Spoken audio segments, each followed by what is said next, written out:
Hold your answer. Some of you said it would greatly reduce the value. Some of you said you would not bother going at all.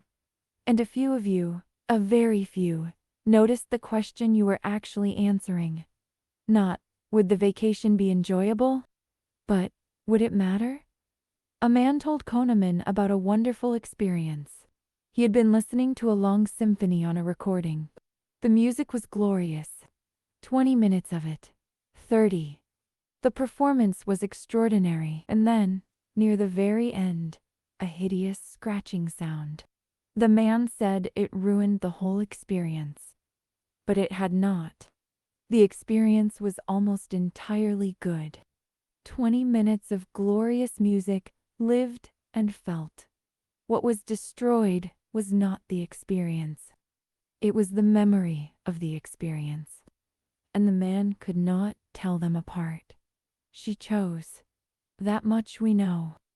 We have watched the decision build across 10 episodes. We have seen the cognitive load, the halo effect, the framing, the anchoring, the loss aversion, the invalid intuition. We understood why the choice was made, the way it was made. Episode 10 ended with a question. There was a patient who lived through it, and a patient who died. Which one does she remember? The answer is not a name. She remembers the peak. She remembers the ending. She remembers the case in the only form memory can carry. But there was something we did not see. There were 2 patients in that decision, but there were also 2 doctors. The one who stood in the corridor and felt it, and the one who walked away and remembered it. One case was long and ugly, but ended with breath returning and machines quieting down. The other was shorter, cleaner, almost merciful, but ended with a death. Later, when she thinks about what happened, the total suffering is not what comes back first. The hours do not come back. The base rates do not come back. What comes back is intensity, then ending. The experiencing self suffered. The remembering self rewrote the story. And the next time the doctor stands at a door, that story will arrive dressed as evidence. She cannot tell which self made the choice. In the 18th century, Jeremy Bentham placed a wager on the nature of human life. He declared that nature has placed mankind under the governance of 2 sovereign masters, pain and pleasure. They alone, he argued, determine what we shall do, what we will do. He called the capacity to experience pleasure and pain experienced utility. It was, for Bentham, the foundation of morality, of law, of everything that mattered. A century later, the economist Francis Edgeworth took Bentham seriously enough to propose a device. He called it a hedonimeter, an instrument that would measure pleasure and pain at every moment, plotted as a function of time. The total utility of an experience would be the area under the curve. Every instant counted. Every moment of joy or suffering, weighted equally, summed into a final accounting. The hedonimeter was never built, but it established the premise: the unit of well-being is the moment, and a life is the sum of its moments. For 200 years, economics proceeded as if this were true. It is not. 154 patients undergoing colonoscopy reported their pain every 60 seconds on a scale of 0 to 10. The shortest procedure lasted 4 minutes. The longest lasted 69 minutes. Every moment was recorded. The hedonimeter, finally, existed. Patient A endured 8 minutes. Peak pain, 8. Final pain, 7. Patient B endured 24 minutes. Peak pain, 8. Final pain, 1. Patient B suffered far more. 3 times the duration, a vastly larger area under the curve. Patient A retained the worst memory. The retrospective ratings were predicted almost perfectly by 2 things: the peak intensity and the intensity at the end. Nothing else mattered. Not the duration. Not the total. Not the area under the curve. Kahneman and Redlmeyer called this the peak end rule. And they named the companion finding duration neglect. The length of the procedure, whether it lasted 4 minutes or 69, had no effect whatsoever on how patients remembered it. Bentham's entire framework collapsed on a hospital table. The experiencing self had endured every minute. The remembering self kept only the peak and the end. The cold hand experiment. Participants held one hand in painfully cold water under 2 conditions. Both were unpleasant. Both were real. The short episode, 60 seconds at 14 degrees Celsius. Painful throughout. At the end, the hand was removed. The long episode, 90 seconds. The first 60 seconds were identical, 14 degrees, the same pain. But then, a valve was opened, allowing slightly warmer water into the basin. Over the additional 30 seconds, the temperature rose by roughly 1 degree. Still painful. Still below comfort. But trending, barely, toward relief. The trials were separated by 7 minutes. After experiencing both, participants were told they would repeat one of the 2 episodes. They were asked to choose. 80% of participants who noticed the decrease chose the longer episode. 30 additional seconds of needless pain voluntarily accepted, because the memory of the longer episode was better. The ending improved. The memory was kinder. And the memory made the choice. They chose more pain. Because the remembering self, the self that evaluates and decides, does not count minutes. It reads endings. Even rats show duration neglect for electric shock. Only intensity matters. The rules of the remembering self have a long evolutionary history. Implication for medicine. If the goal is to reduce the memory of pain, lower peak intensity, and ensure gradual relief at the end. If the goal is to reduce actual pain, conduct the procedure swiftly, even if the peak is higher. The 2 goals serve different selves. Confusing experience with the memory of it is a compelling cognitive illusion. The psychologist Diener constructed a fictional character named Jen. She was never married. She had no children. She died instantly and painlessly in an automobile accident. Her life, in every version of the story, was described as extremely happy. She enjoyed her work. She took vacations. She spent time with friends. Participants were given one of 2 versions. In the first, Jen lived to be 30. In the second, she lived to 60. The question, how desirable was her life? Doubling the duration of Jen's happy life had no effect on desirability ratings. 30 years of happiness and 60 years of happiness were judged equally desirable. Then Diener added a condition. A third version of Jen, in which she lived the same extremely happy life, but then had 5 additional years that were pleasant but less so. She was still content, still enjoying life, but not quite as joyful as before. 5 extra years of reasonably good living added to a life of great happiness. Adding 5 slightly happy years substantially dropped the desirability ratings, not by a small amount, substantially. Even when participants saw both versions, the original and the extended, the intuition was, in Kahneman's words, overwhelming. He did not believe that reasonable people could say that adding 5 slightly happy years to a wonderful life would make the life substantially worse. He was wrong. A life, to the remembering self, is not a sum of moments. It is a story. And a story has a shape. Adding 5 slightly less happy years did not add to the story. It diluted the ending. It turned a story of unbroken joy into a story of decline. The arithmetic was positive. More happy years, more total happiness. But the narrative was worse.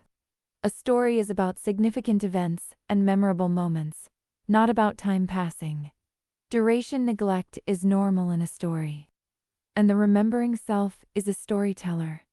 Violetta is dying of consumption. Her lover arrives. They sing 10 minutes of glorious music. She dies. Kahneman asked himself, Why do we care so much about those last 10 minutes? He realized he did not care whether Violetta died at 28. Losing a full year of happy life would not have moved him. But the final 10 minutes mattered a great deal. Because Violetta is a character in a story, and in a story, the ending is the meaning. Duration is irrelevant. What matters is the shape. A divorce is like a symphony with a screeching sound at the end. The fact that it ended badly does not mean it was all bad, but the remembering self does not agree. To the remembering self, a bad ending contaminates everything that preceded it. 30 years of marriage, recounted as a failure. An inconsistency is built into the design of our minds. Imagine a vacation. 2 weeks in a place you have always wanted to visit. You will experience every moment, the food, the light, the beauty, the rest. But at the end, all photographs and videos will be destroyed. And you will swallow a drug that erases every memory of the trip. You will not remember going. You will not know it happened. Would you still go? Most people say it greatly reduces the value. Some say they would not bother going at all. Nobody, Kahneman noted, would send an amnesic on a vacation to climb mountains or trek through jungles. The effort is meaningless without the memory. The experience, stripped of its record, becomes expendable. Now consider the reverse. A painful surgical operation while fully conscious. You will scream. You will beg the surgeon to stop. But afterward, an amnesia drug erases every trace of the experience. You will not remember any of it. Most people are, in Kahneman's words, remarkably indifferent to the pains of their experiencing self. The surgery without memory is tolerable. The vacation without memory is not worth taking. He reflected. I feel pity for my suffering self, but not more than I would feel for a stranger in pain. I am my remembering self, and the experiencing self, who does my living, is like a stranger to me. The photographer does not view the scene as a moment to be savored but as a future memory to be designed. A study of spring break vacationers confirmed the pattern. Students maintained daily diaries throughout the trip, then a global rating at the end. Their intentions for future vacations were entirely determined by the final evaluation, even when it did not match the diary data. The experiencing self kept notes. The remembering self made the plans. The Gallup Healthways Well-Being Index collected over 450,000 responses, one of the largest studies of well-being ever conducted. It measured two things separately: experienced well-being, how people feel as they live their lives, moment to moment, day to day, and life satisfaction, how people evaluate their lives when they stop to think about it. Income affected both, but not the same way. Experienced well-being rose steadily with income up to approximately $75,000. Above that threshold, the average increase was precisely zero. Higher income did not make the day feel better, but life satisfaction, the judgment people make when they pause and ask how their life is going, continued to rise with income well beyond $75,000. Being rich did not improve the experience, but it improved the story. The experiencing self plateaued. The remembering self kept climbing. Severe poverty amplified misfortune. Among the poorest tenth of the population, a headache increased. Reports of sadness from 38% to 70%. Among the top third, the same headache increased sadness from 19% to 38%. Poverty does not merely reduce happiness. It makes every bad event worse. Happiness, Kahneman concluded, is the experience of spending time with people you love and who love you. The easiest way to increase happiness is to control your use of time. Neither of these observations requires an income above $75,000.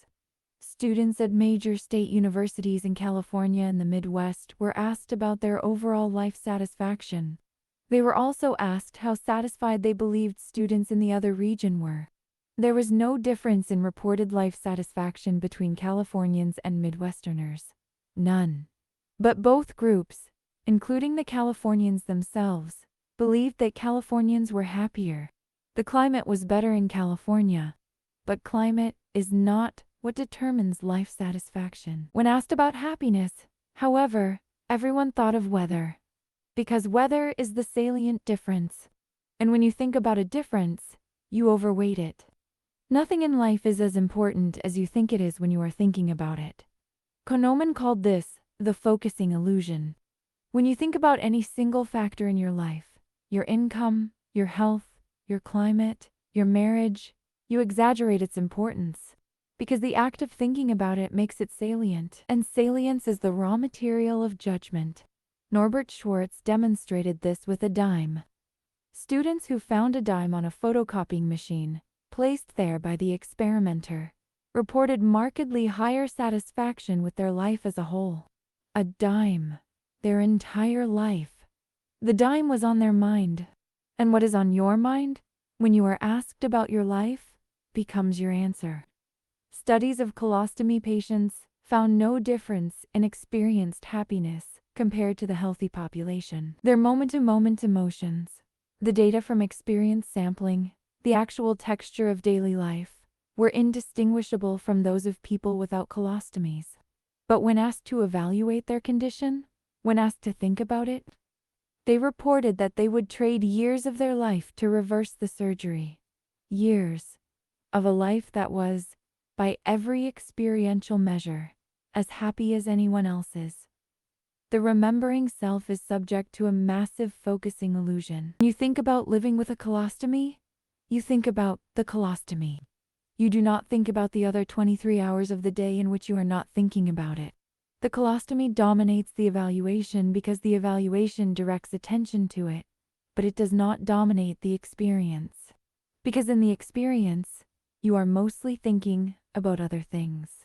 Paraplegics showed a similar pattern. Those who knew a paraplegic estimated they would be in a bad mood 41% of the time after 1 year.